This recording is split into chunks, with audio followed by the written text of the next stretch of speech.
राम मंदिर को लेकर जो चंदा चोरी हुआ है, जिसको लेकर पूरा देश आज दुखी है, इसको लेकर सरकार अपनी संवेदनशीलता उजागर करे कि छात्रों के साथ जो अन्याय हो रहा है और विभिन्न प्रकार के धरना प्रदर्शन देश के अलग अलग कोनों में हो रहा है, सरकार के तरफ से कोई जवाबदेही नहीं। और यही बार बार ये रवैया रहा है। सदन के अंदर हम देखते हैं कि हम जनता, विपक्ष जनता के मुद्दे उठाता है और सरकार जनता के मुद्दों को नज़रअंदाज करता है, नकारता है। चाहे वो एथेनॉल का मुद्दा हो, चाहे वो किसानों का मुद्दा हो, चाहे वो मणिपुर का मुद्दा हो, चाहे वो जिस प्रकार से सरकार आज सदन की चोरी कर रही है, लोकतंत्र चोरी कर रही है। वोट चोरी तो हो रहा है, अब सदन चोरी हो रहा है। सरकार का उद्देश्य केवल ये रहता है कि उनके सरकारी एजेंडे, सरकारी बिल पास हो जाएं और जनहित के जो गंभीर मुद्दे हैं उन पर सरकार अक्सर कोशिश ये करती रही है कि चर्चा ना हो पाए। अगर हम बात करेंगे तो पिछले 10 सालों के अंदर लगभग मेरी रिपोर्ट के हिसाब से 152 परीक्षाएं देश में लीक हुई हैं। कम 8 से 10 करोड़ से ज़्यादा छात्र या परीक्षार्थी प्रभावित हुए हैं। तो हमने मांग की है अपनी पार्टी की ओर से कि इस पर सदन के अंदर चर्चा की अनुमति दी जाए। इस सेशन में सरकार की तरफ से हमने कई बिल्स का विविकरण हमने देखा है, उसका तालिका हमने देखा है, लेकिन सरकार के तरफ से जितने भी बिल्स आए हैं, मुझे लगता है कि उनसे कई ज़्यादा महत्वपूर्ण देश के सामने वर्तमान के कुछ मुद्दे हैं, जिसको लेकर आज हमने विपक्षी दलों के द्वारा भी हमने व्यक्त किया है कि सदन के अंदर इस पे चर्चा हो और इस पर सरकार अपना उत्तर दे। और सबसे महत्वपूर्ण मुद्दा जिसके संदर्भ में हमारे राज्यसभा और लोकसभा में नेता विपक्ष ने उसका उजागर किया है, आदरणीय मल्लिकार्जुन खड़गे जी ने, आदरणीय राहुल गांधी जी ने, जे अयोध्या में जो राम मंदिर को लेकर जो चंदा चोरी हुआ है, जिसको लेकर पूरा देश आज दुखी है और एक बहुत ही शर्मनाक, दुर्भाग्यजनक ये विषय है, इसको लेकर सरकार अपनी संवेदनशीलता उजागर करे। और वहीं हम देख रहे हैं कि छात्रों के साथ जो अन्याय हो रहा है और विभिन्न प्रकार के धरना प्रदर्शन देश के अलग अलग कोनों में हो रहा है, सरकार के तरफ से कोई जवाबदेही नहीं, सरकार के तरफ से कोई भी नैतिक जिम्मेवारी लेने के लिए आज भी तैयार नहीं। और यही बार बार ये रवैया रहा है। सदन के अंदर हम देखते हैं कि हम जनता, विपक्ष जनता के मुद्दे उठाता है और सरकार जनता के मुद्दों को नज़रअंदाज करता है, नकारता है। इस संदर्भ में इस बार हम होने नहीं देंगे। चाहे वो एथेनॉल का मुद्दा हो, चाहे वो किसानों का मुद्दा हो, चाहे वो मणिपुर का मुद्दा हो, चाहे वो जिस प्रकार से सरकार आज सदन की चोरी कर रही है, लोकतंत्र चोरी कर रही है। वोट चोरी तो हो रहा है, अब सदन चोरी हो रहा है। अलग अलग जो ये मुद्दे हैं, मुझे लगता है कि इस बार अगर सरकार इन मुद्दों से भागेगी, अयोध्या के मुद्दे से भागेगी, छात्र के मुद्दे से भागेगी, एथेनॉल के मुद्दे से भागेगी, मणिपुर के मुद्दे से भागेगी, तो इसका भारी नुकसान आने वाले समय में भाजपा और सरकार को होने वाला है। धन्यवाद। सरकार की तरफ से क्या जो परिसीमन विधेयक है उस पर कोई आप लोगों ने सवाल जवाब किया कि क्या उनका इरादा क्या है? हम इस विषय में भी हमने बार बार कहा है कि सारे दलों के साथ बातचीत तो करें। आखिरी मिनट में अपने मन में जो उन्होंने मनचाहा जो सोचा है, उसके बजाय सभी दलों के साथ बातचीत करें, सभी प्रांतों के साथ बातचीत करें छोटे छोटे दलों के साथ बातचीत करें, छोटे छोटे प्रांतों की बातों को सुने, लेकिन चाहे डिलिमिटेशन हो, चाहे इलेक्शन कमीशन हो, चाहे वोटर लिस्ट हो, सदन की चोरी चल रही है, लोकतंत्र की चोरी चल रही है, संविधान पर आक्रमण जारी है। मैंने अपने नेता आदरणीय अखिलेश यादव जी और अपनी पार्टी की ओर से इस सर्वदलीय बैठक में सरकार से अनुरोध किया है कई महत्वपूर्ण मुद्दों में, जहां सरकार का उद्देश्य केवल ये रहता है कि उनके सरकारी एजेंडे, सरकारी बिल पास हो जाएं और जनहित के जो गंभीर मुद्दे हैं उन पर सरकार अक्सर कोशिश ये करती रही है कि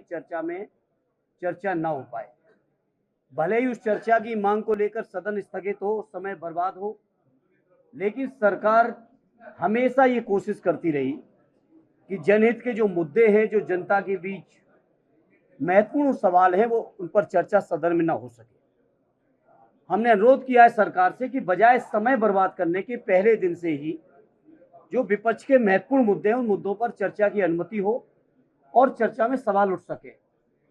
सबसे पहले हमने समाजवादी पार्टी की ओर से जो पूरे देश के ही नहीं बल्कि दुनिया के 100 करोड़ से ज्यादा सनातनियों की भावनाएं आहत हुई हैं, राम मंदिर के मामले पर जब से माननीय सर्वोच्च न्यायालय का फैसला आया और मंदिर निर्माण शुरू हुआ तब से लेकर अब तक, जमीन की खरीद से लेकर अब तक जो चंदा चोरी पूरे देश के सामने आई, दुनिया के सामने आई है, हमने मांग की है कि सदन में उसकी चर्चा होनी चाहिए, क्योंकि इस ट्रस्ट के गठन की घोषणा माननीय प्रधानमंत्री जी ने संसद के अंदर की थी। इसे केंद्र की सरकार इस जिम्मेदारी से नहीं भाग सकती है कि जो चंदा चोरी करने वाले लोग हैं वो केंद्र सरकार या प्रांत सरकारों के प्रतिनिधि या उनके बैठाए हुए लोग थे। इस पर गंभीर चर्चा होनी चाहिए, समाजवादी पार्टी की तरफ से मांग की है। दूसरी गंभीर जो चर्चा मांगी है पार्टी की तरफ से, सोनम वांगचुक जी के साथ जो हुआ है अभी कल और पिछले 20-22 दिन से जो लगातार पूरे देश के छात्र आंदोलित हैं, 30 से ज्यादा छात्र आत्महत्या कर चुके हैं और ये तो केवल एक नीट परीक्षा का सवाल है। अगर हम बात करेंगे तो पिछले 10 सालों के अंदर लगभग मेरी रिपोर्ट के हिसाब से 152 परीक्षाएं देश में लीक हुई हैं और जिसमें मैं समझता हूं कम से कम 8 से 10 करोड़ से ज्यादा छात्र या परीक्षार्थी प्रभावित हुए हैं। तो हमने मांग की है अपनी पार्टी की ओर से कि इस पर सदन के अंदर चर्चा की अनुमति दी जाए। साथ ही साथ हमने मांग की है जो किसानों की समस्याएं हैं, चाहे स्वामीनाथन जी की हो, चाहे खाद की हो, चाहे उनकी खरीद की हो, चाहे बढ़ती लागत की हो, चाहे किसानों की कर्ज माफी की हो, इन तमाम समस्याओं को लेकर भी हमने अपनी पार्टी की ओर से मांग रखी है। हमने मांग रखी है चर्चा इस बात की भी हो कि देश के अंदर जो चुनाव आयोग है और चुनाव आयोग जिस तरीके की तानाशाही एक पक्षी कार्रवाई कर रहा है, उस कार्रवाई पर भी हमने मांग की है कि हमारी पार्टी की मांग है इस पर संसद के अंदर गंभीरता से चर्चा होनी चाहिए।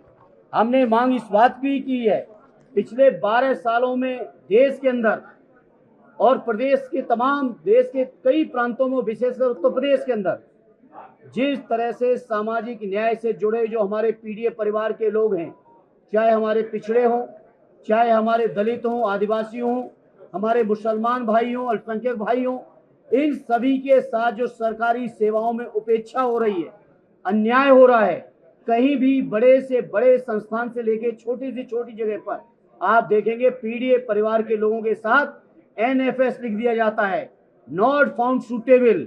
भारतीय जनता पार्टी इस वर्तमान सरकार के नजरों में पीड़ित परिवार के लोग इनकी सेवाओं के योगी नहीं है। बस चुनाव में जाके भाषण पिछड़ों के मारेंगे, दलितों के पक्ष में कहेंगे, आदिवासी भाइयों के पक्ष में कहेंगे, लेकिन सत्ता बनाने के बाद कहीं भी भागीदारी देने का काम ये सरकार नहीं करती। इस बात को भी हमने अपनी पार्टी की ओर से इस सर्वदलीय मीटिंग में इस बात को उठाया है। हमने इस बात के लिए भी उठाया है कि जिस तरह से देश के अंदर 20 लाख से ज्यादा शिक्षक टीटी की परीक्षा के कारण, टीटी के बारे में जो माननीय न्यायालय का फैसला आया है उससे जो प्रभावित हैं 20 लाख से ज्यादा, उन लोगों के लिए भी हमने अनुरोध किया है कि कानून बना के माननीय न्यायालय के फैसले को बदलिए, जिससे कम से कम देश के अंदर 20 लाख और अकेले उत्तर प्रदेश के अंदर 2 लाख से ज़्यादा जो हमारे शिक्षक प्रभावित हैं उन लोगों को राहत मिल सके। हमने इस सर्वदलीय बैठक में इस बात को भी उठाया है कि जो E20 का जो एथेनॉल का सवाल है, इस एथेनॉल के सवाल पर भी चर्चा होनी चाहिए, क्योंकि केंद्र की सरकार लगातार लंबी लंबी बातें करती जा रही है। बहुत सारे उसकी तारीफें भी की, गुण भी गिनाए, और हमें तो रिपोर्ट और मीडिया के साथियों आपके माध्यम से ये भी पता है कि ये E20 के भी दायरे को और बढ़ा के 30-40 तक ले जाने की जो कोशिश कर रहे हैं। मैं समझता हूँ मध्यम वर्ग के लोग अपनी गाड़ियां नहीं चला पाएंगे। इस बात को लेके भी हमने सवाल खड़ा किया है और मांग की है कि सदन में चर्चा होनी चाहिए। हमने सदन में इस बात के लिए भी चर्चा की है कि जो माननीय प्रधानमंत्री जी 2014 से पहले जो मांग और जो बात कहते थे कि हर साल 2 करोड़ रोजगार देंगे, अगर 2 करोड़ रोजगार हर साल मिले होते तो 12 साल में 24 करोड़ रोजगारों का सृजन होता। तो आज मैं समझता हूं हमारे देश की ताकत, देश में एक भी नौजवान बेरोजगार नहीं रहता, जबकि सच्चाई ये है, आप सभी जानते हो साथियों, सबसे ज्यादा बेरोजगारी की दर आज भारतीय जनता पार्टी की सरकार में है। इन तमाम महत्वपूर्ण मुद्दों पर, स्मार्ट सिटी से लेके, इलेक्टोरल बॉन्ड से लेके, E20 से लेके, तमाम तरीके के जो सवाल हो सकते थे देश और प्रदेश की जनता के, उन मुद्दों को अपनी पार्टी की ओर से हमने रखा है सर्वदलीय मीटिंग में। और मैंने उम्मीद जताई है कि हम लोगों की जो नोटिस हैं, हम लोगों के जो मुद्दे हैं, इन मुद्दों पर सार्थक चर्चा का मौका दें, बजाय इस बात के कि सदन का समय खराब करें। और मैं उदाहरण देता हूं और बड़ी जिम्मेदारी से कहता हूं, सदैव नेताजी ने हम सबसे हमेशा यही बताया कि जब कभी सरकार चाहती है तो सदन की कार्रवाई बाधित नहीं होगी। जब कार्रवाई बाधित होती है तो इसका मतलब सरकार की नीयत सदन चलाने की नहीं है। और मैं इसी सत्र में उदाहरण, इसी लोकसभा में 18वीं लोकसभा का उदाहरण देता हूं। चुनाव आयोग के ऊपर चर्चा को लेकर पूरा एक सत्र बाधित किया गया और दूसरे सत्र में वही चुनाव आयोग पर चर्चा उन्हीं नियमों के तहत सरकार ने करने की अनुमति दी। अगर सरकार पहले दिन अनुमति देती तो शायद पूरा का पूरा सत्र बाधित होने से बचता। यह है देश के सरकार की सच्चाई। जब सदन बाधित होता है, सरकार की हठ धर्मिता के कारण होता है, सरकार की गलत नीयत के कारण होता है। विपक्ष हमेशा चाहता है कि सदन चले, जिससे विपक्ष को ज्यादा से ज्यादा जनता के मुद्दे उठाने का मौका मिले। बहुत बहुत धन्यवाद। राम मंदिर मुद्दे पर और कौन सी विपक्ष की पार्टी ने? देखिए, सभी पार्टियां आके अपना पक्ष रखेंगी। मुझे किसी ने अधिकृत नहीं किया है जो मैं अन्य पार्टियों की तरफ से कोई बात कह सकूं, लेकिन हाँ इतना ही कहूंगा कि बहुत सारे दलों ने इस बात को रखा है। जी, सरकार सोमवार को राज्यसभा में नेशनल ऑनर अमेंडमेंट बिल लेकर आने वाली है। वंदे मातरम का अपमान होने पर 3 साल की सजा। उस पर हम लोग की पार्टी की अभी बैठक होनी है। आदरणीय राष्ट्रीय अध्यक्ष जी श्री अखिलेश जी के नेतृत्व में कल हमारी पार्टी की बैठक होगी। क्या किन मुद्दों पर हमें क्या स्टैंड लेना वो हमारा तय हो जाएगा। समाजवादी पार्टी का परसीमन बिल के ऊपर जो स्टैंड पिछले सत्र में आपने देखा, विशेष सत्र में देखा, वही स्टैंड कायम है। प्रभातखबर.com, विश्वास वही, रफ्तार नहीं।